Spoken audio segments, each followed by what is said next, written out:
Rifle রুটি আওরাত ঢাকা বিশ্ববিদ্যালয় বাংলা বিভাগের শিক্ষক আনোয়ার পাশার লেখা উপন্যাস। রাইফেল রুটি আওরাত উপন্যাসটি প্রথম পরিচয় হচ্ছে এটি বাংলাদেশের মহান মুক্তিযুদ্ধ নিয়ে রচিত সর্বপ্রথম উপন্যাস।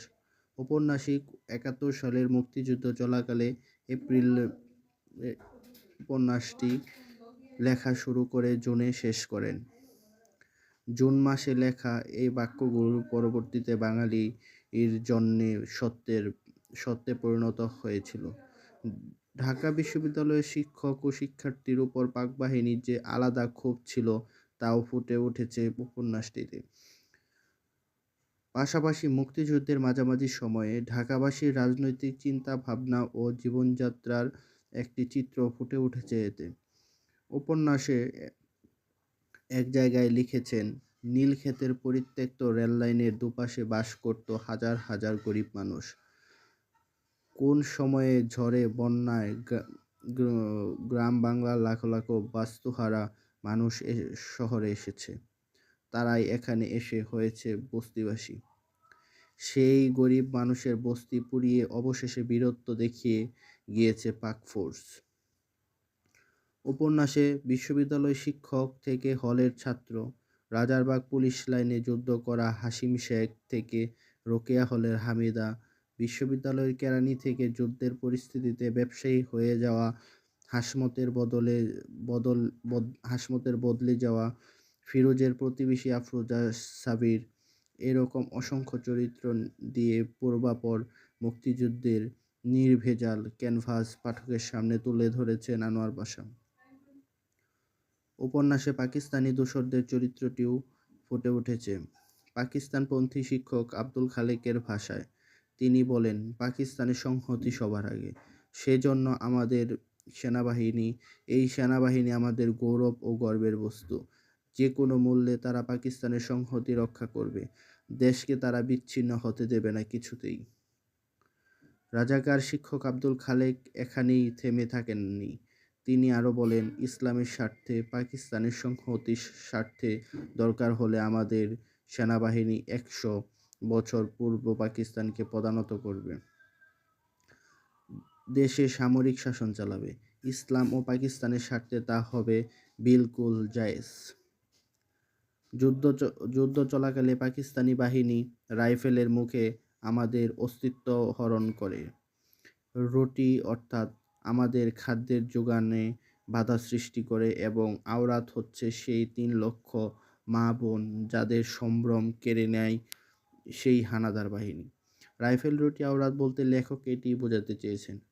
২৫শে মার্চ কাল রাতে বাংলাদেশে যে মৃত্যুর বিভীষিকা ডুবেছিল তার ভেতরে রক্ত, লাশ আর নরক সমান ভয়াবহতা ও নির্মম হত্যাকাণ্ডের প্রত্যক্ষ সাক্ষী ছিলেন আনোয়ার পাশা।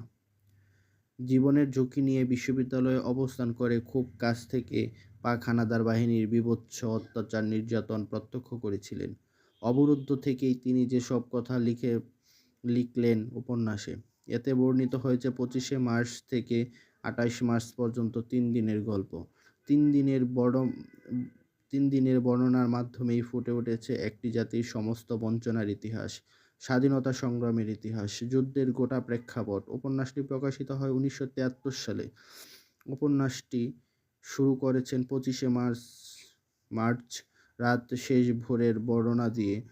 এর কেন্দ্রীয় চরিত্র ঢাকা বিশ্ববিদ্যালয়ের ইংরেজি বিভাগের শিক্ষক সুদীপ্ত শাহীন, যার মাতৃকুল অবাঙালি, পৈতৃক সূত্রে মুসলমান হলেও যিনি অসাম্প্রদায়িক চেতনার মানুষ। আসলে আনোয়ার পাশা সুদীপ্ত শাহীনের মাধ্যমে নিজেরই একটি সেলফ পোর্ট্রেট আঁকতে চেয়েছেন। সেই সুদীপ্ত শাহীনই যেন বাংলাদেশ বিপন্ন, ছিন্ন বিচ্ছিন্ন ও ভীত কিন্তু আশাহীন নয়। সুদীপ্ত শাহীন তার শ্রেণী অবস্থান থেকে বেরিয়ে এসে মুক্তিযুদ্ধের মূলধারার সাথে মিশে গিয়েছিল। শাহীন মুক্তিযুদ্ধে সরাসরি অংশগ্রহণ করেনি একথা যেমন সত্য, ঠিক এই রকম সত্য এই শাহীনই মুক্তিযোদ্ধাদের সহযোগী শক্তিরূপে নিয়োজিত থেকে নিজের বিবেকের কাছে স্বচ্ছ থেকেছেন। আত্মজৈবনিক এই উপন্যাসের মধ্যে মুক্তিযুদ্ধের প্রারম্ভিক কালে প্রামাণ্য দলিল উঠে এসেছে যা এই উপন্যাসকে আলাদাভাবে চিহ্নিত করেছে। উপন্যাসের অন্যান্য উল্লেখযোগ্য চরিত্র সুদীপ্ত শাহিনীর স্ত্রী মীনাক্ষী, মহিউদ্দিন, ফিরোজার ফিরোজের স্ত্রী হামিদা নামে এক ছাত্রী, রাজাকার খালেক, মাসুদুর রহমান। এছাড়াও জ্যোতির্ময় ঠাকুর ও রতা, ডক্টর জি.সি. দেবের মতো বুদ্ধিজীবীদের কথাও উল্লেখ আছে। উপন্যাসের শেষ দিকে রয়েছে 25শে মার্চের কালো রাতে পালিয়ে যারা বেঁচে ছিলেন তাদের উদ্দেশ্যে দলপতির ভাষণ। দলপতি বলেছিলেন, বাঙালিরা এখন মরতে শিখেছে, অতএব তাকে মেরে নিঃশেষ করে দেওয়ার ক্ষমতা এখন পৃথিবীতে কারো নেই।